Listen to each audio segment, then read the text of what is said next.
기도하겠습니다. 내가 주의 신을 떠나 어디로 가며 주의 앞에서 어디로 피하리까? 내가 하늘에 올라갈지라도 거기 계시며 음부에 내 자리를 펼지라도 거기 계시나이다. 만물의 근원이 되시며 언제나 충만한 은혜로 저희들을 채워주시는 참 좋으신 하나님 아버지, 저희들에게 늘 소망을 주시니 주님 감사합니다. 주님을 찬양하고 경배하고 또한 아버지 축복된 삶을 살아갈 수 있도록 날마다 인도해 주시니 주님 감사합니다. 사랑의 주님, 저희는 때때로 신앙생활에서 실족할 때가 너무나 많았음을 고백합니다. 죄악과 허탄한 것에 매인바 되어서 주님의 자녀된 모습을 잃어버리고 살아온 저희들을 이 시간도 불쌍히 여겨주시고 긍휼히 여겨 주시옵소서. 사랑의 주님, 항상 주님 앞에 경건한 신앙생활의 모습을 보이게 주님 도와주시고 저희가 어떠한 일을 하든지 먼저 주님을 생각할 수 있는 믿음의 자녀들이 되게 주님 함께하여 주시옵소서. 사랑의 주님, 이 시간 하나님의 말씀으로 영역의 힘을 얻게 주님 도와주시고 저희들의 모든 삶을 새롭고 거듭나게 주님 인도하여 주시옵소서. 이 시간 모두가 하늘의 신령한 만나를 마음껏 공급받는 시간이 되게 주님 함께하여 주시옵소서. 감사드리며 우리 주 예수님의 이름으로 기도했습니다. 아멘. 할렐루야. 오늘 말씀은 새 포도즙이 넘치리라 라는 말씀으로 은혜를 나누겠습니다. 신명기 11장 26절을 보면 하나님은 내가 오늘 복과 저주를 너희 앞에 두나니 라는 말씀을 하셨습니다. 인생길에는 두 길이 있습니다. 축복의 길과 저주의 길이 있습니다. 그런데 중요한 사실은 사람들은 자기가 가고 있는 길이 축복의 길인지 저주의 길인지 모르고 그 인생길을 가는 경향이 참으로 많습니다. 그러므로 세상 사람들은 새해가 되면 불안해하면서 올 한 해를 또 어떻게 보낼까 이렇게 궁금해하는, 또 어떤 일이 있을까 궁금해하는 그런 사람들이 많습니다. 그래서 그 사람들은 토종 비결, 지금은 다 없어졌겠지만 토종 비결을 보고 또 무속인을 찾아가기도 합니다. 그래서 한 해의 운세를 보기도 합니다. 어쩌면 그들이 불안해하는 것이 당연하기도 합니다. 그들이 의지할 곳이 없기 때문에 세상 사람들은 늘 이런 것을 의지합니다. 그러나 진실한 그리스도인들은 불안해하면서 살 필요가 없습니다. 또한 자기 운명에 대해서 궁금해할 필요도 없습니다. 왜냐하면 우리는 이미 전능하신 하나님의 자녀가 되었기 때문입니다. 우리의 영의 아버지께서 이미 우리를 위해서 좋은 계획을 갖고 계시고 또 그분이 인도하시는 대로만 따라가면 우리네 인생은 평탄한 길이 열리게 됩니다. 다만 문제는 이런 하나님의 뜻을 따르지 않고 자기의 뜻을 앞세우고 가는 것이 문제라는 것입니다. 마귀는 항상 하나님의 뜻에 불순종하도록 만듭니다. 그리고 유혹합니다. 하나님의 사랑, 하나님의 인도해 주심을 부인하도록 인본주의적인 삶을 살도록 배후에서 마귀는 늘 조종합니다. 지금 우리가 사는 세상은 단순한 구조가 되어 있는 세상이 아닙니다. 복잡하고 이루 헤아릴 수 없을 만큼 변화를 추구하는 그런 세상에 우리가 지금 살아가고 있습니다. 이러한 변화무쌍한 세상 가운데 마귀는 더욱 활동의 영역을 넓혀가면서 사회의 모든 분야를 불의와 음란과 또 여러 가지 복잡한 환경 이런 것으로 조성해서 많은 사람들로 불의를 쫓아 살도록 이렇게 이끌어내는 것을 볼 수가 있습니다. 지금 우리 성도들이 가장 경계해야 될 일은 전쟁이나 위협, 경제 위기보다는 하나님을 부인하는, 하나님을 부인하고 인간의 방법, 수단만을 강조하는 인본주의적인 삶을 살게 하는 사탄의 전략을 우리가 경계하고 살아가야 됩니다. 우리가 분명히 알아야 될 것은 사탄은 결코 우리에게 복을 가져다 주는 존재가 아니라는 것입니다. 지금은 무엇보다도 자기 자신의 믿음을 지켜야 되고 자기 자신을 지켜야 됩니다. 우리네 인생을 형통하게 인도해 주시는 분은 오직 하나님 한 분이신 줄 믿으시기 바랍니다. 오늘날 세상 사람들을 바라보면 복 없이 살아가는 사람들이 얼마나 많은지 모릅니다. TV 드라마 내용을 보면 오늘의 삶의 고통의 현장이 드라마 속에 그대로 담겨 있는 것을 볼 수 있습니다. 가정 불화, 또 이혼 문제, 폭력, 갈등, 사기, 다툼, 이런 내용으로 드라마가 꽉 채워져 있는 것을 볼 수 있어요.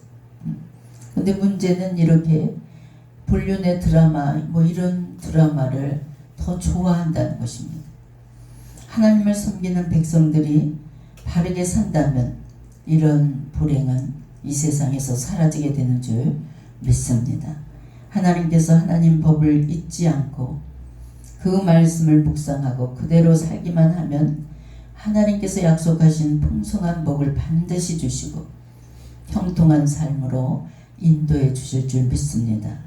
그러면 이처럼 보장된 하나님의 복을 받는 그 성도의 책임은 무엇입니까? 하나님이 요구하시는 최소한의 요구 조건은 무엇입니까? 이 문제가 바로 우리가 살펴보면서 또 그대로 순종해야 되는 그런 문제입니다. 이를 잘 살펴보면서 하나님의 복을 누릴 수 있는 여러분의 삶이 되시길 주의 이름으로 축원합니다. 그리고 이로 말미암아 여러분의 삶의 터전 위에 복이 임해서 형통하고 또 성공적인 그런 2024년 한 해가 되시길 주의 이름으로 축원합니다. 5절을 보면 너희 마음을 다하여 여호와를 신뢰하고 내 명철을 의지하지 말라 그랬습니다. 여기서 신뢰하다로 번역된 원어는 바타흐라는 그런 말인데 믿다, 확신하다, 희망을 걸다 이런 의미가 담겨 있습니다. 또한 한 걸음 더 나아가서 자신을 전적으로 내맡기다 이런 의미가 담겨 있습니다. 마치 중환자가 의사에게 자기의 그 운명을 생명을 맡기는 것처럼 또 결혼식 때 신부가 신랑에게 자기의 그 인생을 맡기는 것처럼 또 여행객이 비행기를 탈 때 조종사에게 자기 생명을 맡기고 탑승하는 것 같이 하나님 앞에 맡기는 삶이 이렇듯 중요합니다. 본문은 하나님을 신뢰하되 마음을 다하여 신뢰하라 이렇게 명령하십니다. 마음을 1%라도 다른 데 쓰지 말고 하나님을 의심하거나 이런 마음을 갖지 말고 온전히 하나님을 신뢰하라는 것입니다. 옛날 페르시아에 하만이라는 교만한 수상이 있었습니다. 그는 평소에 유다 사람 모르드게를 매우 못마땅하게 생각을 했어요. 그래서 그가 자신의 지위를 이용해서 유다 민족을 내가 다 멸절시켜야 되겠다 이런 음모를 꾸몄습니다. 이 사실을 알게 된 모르드게는 왕궁으로 쫓아가서 사촌 여동생이며 아하수르의 왕의 왕후가 된 에스더에게 이 사실을 빨리 알렸습니다. 에스더는 자기 동족 유다 백성이 다 멸절하게 생겼어. 그 소식을 듣고 제일 먼저 누구에게 엎드렸습니까? 하나님 앞에 엎드렸습니다. 사흘 동안 금식하면서 기도한 후에 왕의 부름이 없었지만 하나님을 의지하고 모든 것을 하나님께 맡기고 왕 앞에 나갔습니다. 에스더가 왕 앞에 나갈 때 하나님을 의지한 태도가 바로 진심으로, 아주 전심으로 하나님을 신뢰한 태도였습니다.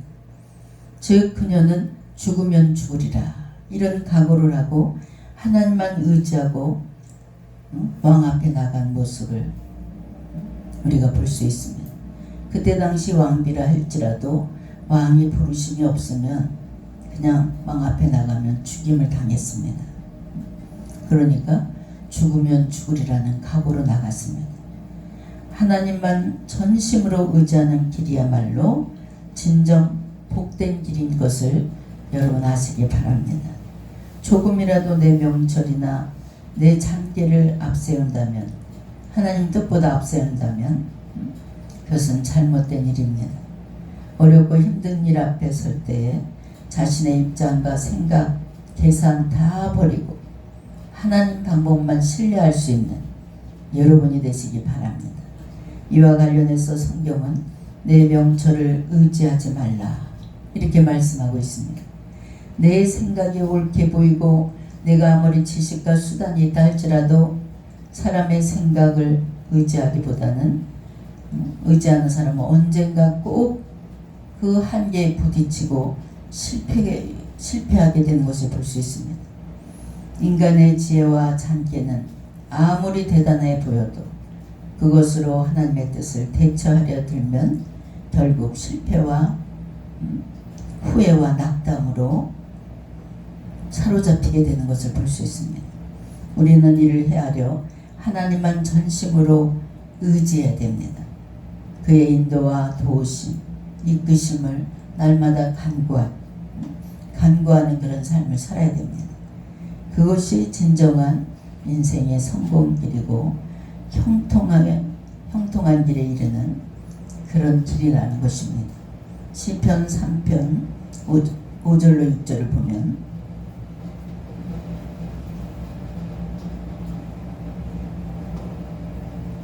내가 누워 자고 깨어 있으니 여호와께서 나를 붙드시니로다. 천만인이 나를 에워싸 진친다 하여도 나는 두려워하지 아니하리라. 오직 하나님만 신뢰하는 사람 그 무엇도 두려울 것이 없습니다. 6절을 보면 너는 범사의 그를 인정하라. 그리하면 내 길을 지도하시리라. 여기서 인정하라는 것은 모든 일을 하나님께서 주장하고 계신다는 것을 인정하라는 뜻입니다. 주님은 참새 2마리가 한 아사리온에 팔리지 않느냐. 그러나 너희 아버지께서 허락하지 아니하시면 그 하나라도 땅에 떨어지지 아니하시리로다. 마태복음 10장 29절 말씀처럼 이 사실을 고백하는 것이 범사에 하나님을 인정하는 그런 태도입니다. 우리의 인생의 전 과정이 하나님의 손 안에 달려 있습니다. 또 좋을 때나 어려울 때나 거기에는 반드시 하나님의 섭리와 인도하심이 있다는 것을 여러분 아시기 바랍니다. 우리의 일이 잘 풀린다 해도 내가 똑똑하고 수단이 좋아서 잘 풀리는 것이 아닙니다. 하나님의 역사입니다. 여러분, 하나님이 여러분의 삶의 역사하심을 날마다 인정하시고 또 그것을 피부로 환경으로 느낄 수 있는 믿음이 되시길 주의 이름으로 축원합니다. 사업이 힘들 때도 때로는 망하게 되었을 때도 세상 사람들은 재수가 없어서 그렇게 됐다. 이 세상이 다 불황이니까 불경기니까 이렇게 된 것이다. 이렇게 생각하기 십상입니다. 그러나 신실한 믿음이 있는 사람들은 그 망한 그 상태에서도 하나님의 숨은 뜻이 들어있다는 사실을 반드시 기억하시기 바랍니다.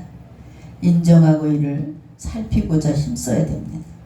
우리는 어떻게 살든 평탄해든지 아니면 공경에 빠졌을 때란지 그 속에서 하나님의 뜻을 물어보고 또 하나님의 뜻을 발견하는 그런 믿음의 단계까지 들어가야 됩니다.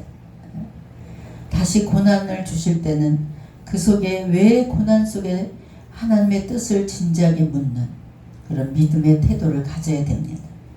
범사에 하나님의 뜻을 묻고 인정할 줄 아는 신앙이 바로 인생의 성공과 형통의 삶을 맛보게 됩니다.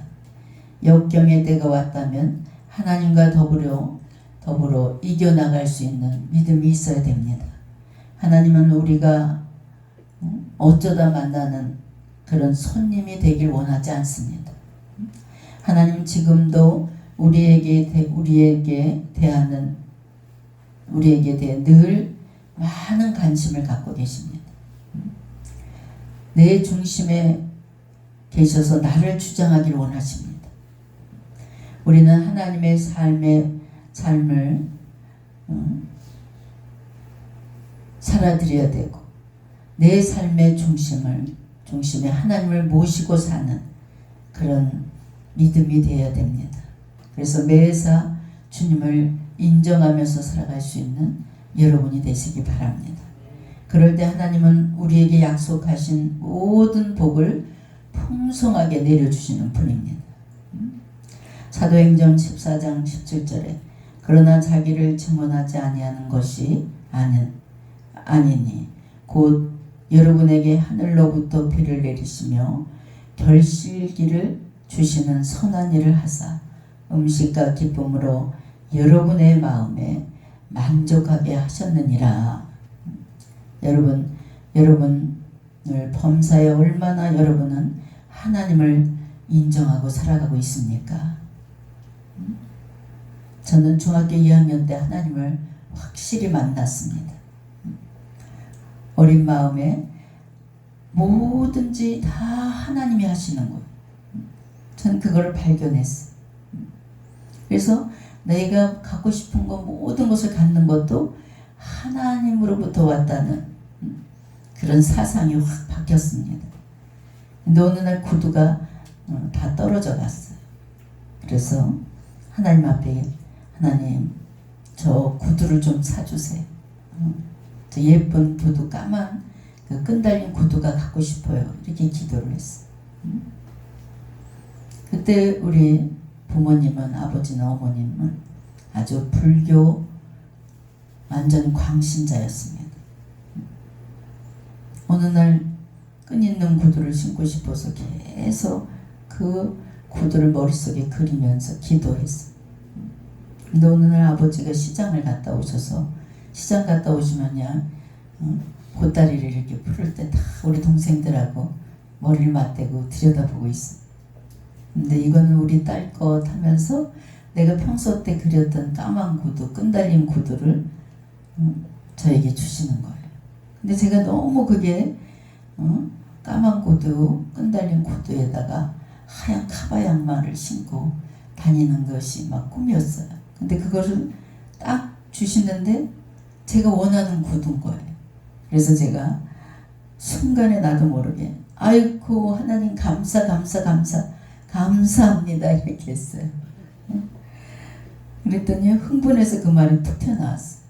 옆에 있던 엄마가 아주 교회를 미쳐서 다니더만 아니 아빠가 사준 거지 어떻게 하나님이 구두를 준 거냐고 맨날 목사가 데리고 앉아서 세뇌 교육만 시켜서 애가 완전히 그냥 도른 것 같다 이러시는 거예요.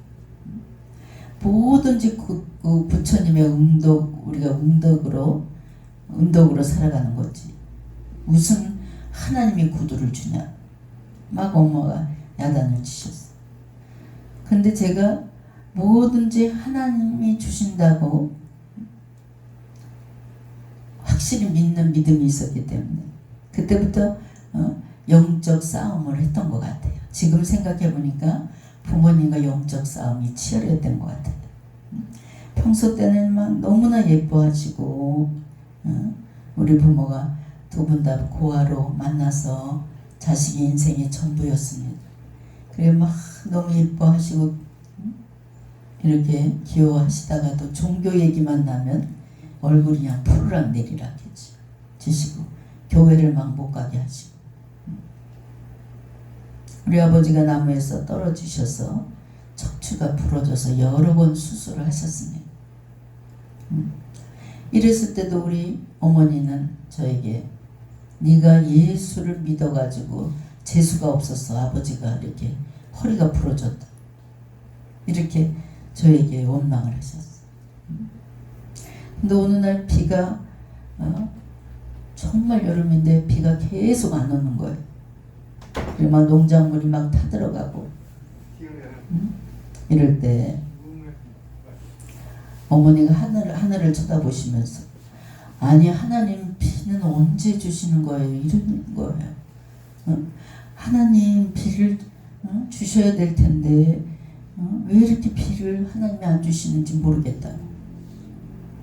우리 엄마 입에서 하나님이 비를 주신다는 걸 알고 있더라니까요. 비, 태풍, 눈, 자연을 움직이시는 분은 하나님이시라는 것을 확실히 불교 신자인데도 알고 계시더라니까요. 여러분, 매사 우리들의 삶의 주권자는 하나님이시라는 것을 인정하면서 살아갈 수 있는 여러분 되시기 바랍니다. 하나님을 인정하고 온전히 신뢰하는 자만이 모든 것을 하나님께 맡길 수 있어요. 그리고 하나님을 의지할 수 있습니다. 9절에 보니까 내 재물과 내 소산물에 처음 익은 열매로 여호와를 공경하라 그랬습니다. 하나님을 공경하는 방법은 여러 가지 있지만 본문에는 그 중에서도 처음 익은 열매로 하나님을 공경하라 이렇게 말씀하고 계십니다. 처음 익은 열매는 처음 거둔 것을 의미하는 것만 아닙니다. 제일 좋은 것을 의미하기도 합니다. 민수기 18장 12절에 보면 알 수가 있습니다. 그래서 하나님의 이름에 합당한 것을 뜻하는 것을 의미합니다. 또 시편 96편 8절로 9절에도 말씀하고 있습니다. 그러므로 내게 있어서 가장 귀한 것, 가장 소중하게 여기는 것을 말합니다. 첫째 아들, 첫 월급, 탐스러운 첫 열매 등 다른 사람에게 주기는 아까운 것, 내가 먹기도 너무나 아까운 것, 이런 것을 하나님께 드릴 수 있어야 된다는 것입니다. 이를 드리는 것은 물질적으로 산술적으로 생각할 때 내가 좀 손해가 아닌가 이렇게 여겨지는 것입니다. 실상 처음 익은 열매만 아닙니다. 하나님께 드리는 것은 모두 세상적인 계산을 따르면 정말 엄청난 이익이 되는 것, 소중한 것, 이런 것을 하나님께 아낌없이 드릴 수 있는 여러분이 되시길 주의 이름으로 축원합니다. 헌금을 드리는 것부터 예배 시간에 참석하는 것, 이웃과 교제하는 것, 물질적인 것과 육신적인 수고를 감내하는 것, 이런 것을 내가 좀 손해라 생각하지 마시고 아낌없이 하나님 앞에 헌신하고 드릴 수 있는 믿음의 자세들이 되시길 주의 이름으로 축원합니다. 그래서 세상 사람들 중에 교회 가서 그처럼 헌금을 드리고 예배를 드리고 수고를 하면서 고생하는 것, 아니 왜 저렇게 사는 거야 이런 사람들이 있어. 아니 교회 나가면 밥이 나오냐 떡이 나오냐. 우리 엄마한테 계속 듣던 말이에요. 너 교회 나가면 밥이 나오냐 떡이 나오냐. 그 시간에 공부는 안 하고 맨 부흥회만 쫓아다니고 도대체 뭐가 되려고 저러냐. 여러분, 그러나 이는 그들이 하나님이 어떤 분인지를 몰라서 하는 말입니다. 무지에서 함부로 얘기하는 것입니다. 하나님은 우리의 생사화복을 주관하시는 분입니다. 우리에게 모든 필요한 것을 공급해 주시는 분이 하나님이신 줄 믿으시기 바랍니다. 아울러 우리가 무슨 소득을 얻고 일의 결실을 얻는다 해도 실상 그것은 다 하나님께서 여러분에게 허락해 주셔서 얻은 것인 줄 믿으시기 바랍니다. 또한 하나님은 우리가 얻은 것 수고의 결실이 더욱더 가장 소중한 것을 바친다면 그 정성과 진심을 보시고 우리 하나님께서 여러분을 귀히 여기시고 30배, 60배, 100배로 채워주시는 하나님이신 줄 믿으시기 바랍니다. 즉 내게 귀한 것을 하나님께 드린다면 내게 귀한 만큼 하나님께서도 귀하게 여겨주십니다. 그리고 반드시 복의 복으로 갚아주신다는 것입니다. 10절에 보니까 그리하면 내 창고가 가득 차고 내 포도주 틀에 새 포도즙이 넘치리라 이렇게 말씀하고 계십니다. 이 말씀은 부에 대한 하나님의 확실한 보장을 말하는 것입니다. 모든 재물의 주인이 누굽니까? 하나님이십니다. 단지 재물만 아닙니다. 우리가 가진 모든 재능과 지식, 능력, 하다못해 자식까지도 하나님이 주인이시며 우리는 다만 그것을 관리하는 청지기에 불과하다는 것입니다. 진정한 주인이신 하나님께 그 받은 것을 돌려드린다면 하나님은 이를 기뻐 받으시고 우리의 사업장을 또 여러분의 가정을 복의 복으로 가득 채워주시는 하나님이신 줄 확실히 아시기 바랍니다. 여러분 사람들은 하나님께 받았고 하나님으로 말미암아 형통하게 되었음에도 불구하고 오직 자기의 힘과 능력으로 되었다는 착각을 하고 살아가는 분들이 많습니다. 또 어떤 이들은 하나님으로부터 받았음을 알면서도 감사의 표현이 인색한 사람들이 있어. 이들은 자신들이 소유한 것을 아끼고 전력하여 더 많은 것을 모으는 자, 모을진 모르지만 그러나 이 모든 것은 어리석은 일입니다. 그러한 태도는 하나님으로부터 오는 복을 스스로 차단하는 길입니다. 우리는 하나님을 공경하며 하나님을 위해서 모든 것을 감사함으로 아낌없이 드릴 수 있는 여러분의 손길이 돼야 되고 마음 자세가 돼야 됩니다. 그리하면 하나님은 우리의 감사와 그의 근거한 모든 것을 받으시고 내 포도즙 틀에 새 포도즙이 넘치게 해주시겠다. 오늘 약속하고 계시는 줄 믿으시기 바랍니다. 기쁨이 넘치고 감사가 넘치고 범사의 풍성한 복으로 오늘 채워주시겠다고 다시 한번 여러분에게 약속하고 계십니다. 시편 34편 9절에 너희 성도들아 여호와를 경외하라. 그를 경외하는 자에게는 부족함이 없도다. 요즘의 신앙생활과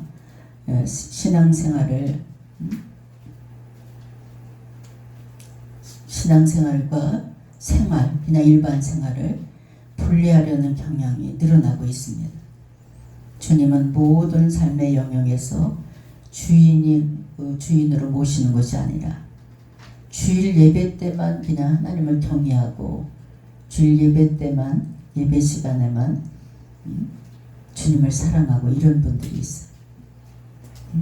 이런 생활은 결코 하나님을 기쁘시게 못할 뿐만 아니라 하나님의 복을 차단하는 결과가 온다는 사실을 반드시 기억해야 됩니다.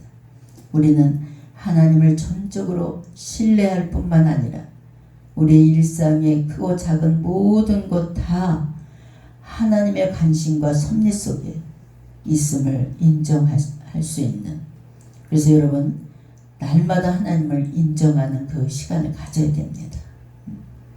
그리고 하나님을 신뢰하고 공경해야 됩니다. 마음은 물론 물질로도 공경할 수 있는 여러분 되시길 주의 이름으로 축원합니다. 우리에게 있는 가장 귀한 것을 하나님께 드릴 수 있는 또한 마음의 자세를 가지시길 주의 이름으로 축원합니다. 그럴 때 하나님은 우리에게 복을 주셔서 우리가 하는 일마다 다 형통하게 하시고 또한 부족함이 없는 삶으로 여러분들을 이끌어 주시는 줄 믿으시기 바랍니다. 그래서 오늘 예배 시간에 다시 한번 생각해 보세요. 나는 어느 정도 하나님을 신뢰하면서 하나님을 경외하면서 이 시간도 예배 드릴 때 하나님을 경외하는 마음으로 신령과 진정으로 예배 드리는 그런 자세가 돼야 됩니다. 산제사로 하나님께 영광 돌리는 그런 모습을 보여드려야 됩니다. 앞으로 우리가 살아가는 이 세상은 제가 이렇게 볼 때 지금 24년이잖아요. 2030년까지 과연 우리 성도들이 정말 견딜 수 있는 이런 모든 주어지는 환경을 견딜 수 있을까 기도해보면 어마무시한 그런 일들이 다가오고 있습니다. 그럴 때 저는 늘 기도합니다. 자녀들을 위해서, 성도들을 위해서 어떤 환경과 고난이 온다 할지라도 하나님을 신뢰하고 붙잡을 수 있는 믿음을 소유하게 해 주시옵소서. 여러분, 이 믿음을 꼭 가지고 있어야 돼. 그래야 정말 어마어마한 일들이 닥친다 할지라도 견딜 수 있습니다. 그래서 온전히 하나님을 신뢰할 수 있는, 경외할 수 있는 그런 믿음을 가지시길 주의 이름으로 축원합니다. 기도하겠습니다. 오늘도 말씀을 통해서 저희들의 영을 새롭게 하여 주시고 하나님께서 우리들을 향한 귀한 섭리를 깨닫게 해주시니 주님 감사합니다. 저희들 범사에 늘 하나님을 인정하며 하나님이 주시고자 하는 영육의 복을 받아 누리게 하여 주시옵시고 새 포도즙이 흘러넘치는 축복의 가정들이 되게 주님 도와주시옵소서. 감사드리며 우리 주 예수님의 이름으로 기도했습니다. 아멘.